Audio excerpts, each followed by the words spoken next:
Evoady mami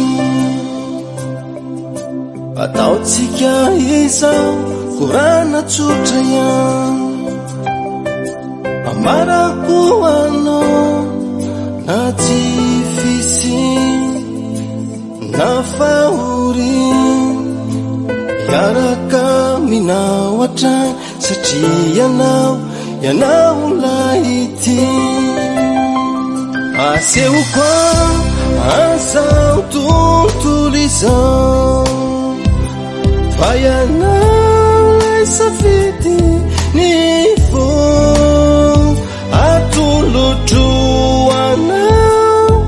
ty peratry ty mariky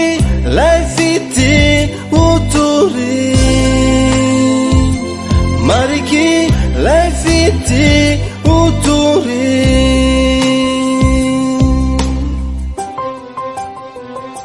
ianao raiky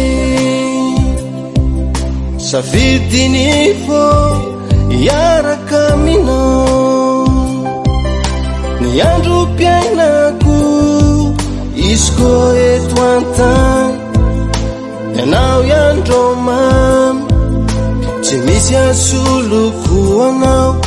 mihitsy eto ambony ty tany sambatrao tena sambatrao ravoravo ity fo taterakany lay faniriako iaraka aminao otory iaraka aminao otory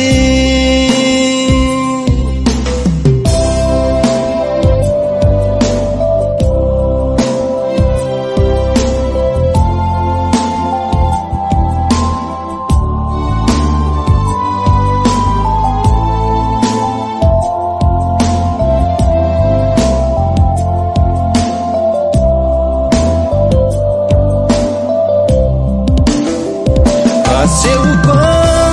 azao tontolo izao fa ianao lay safidy ny fo atolotroanao ty peratry ty mariky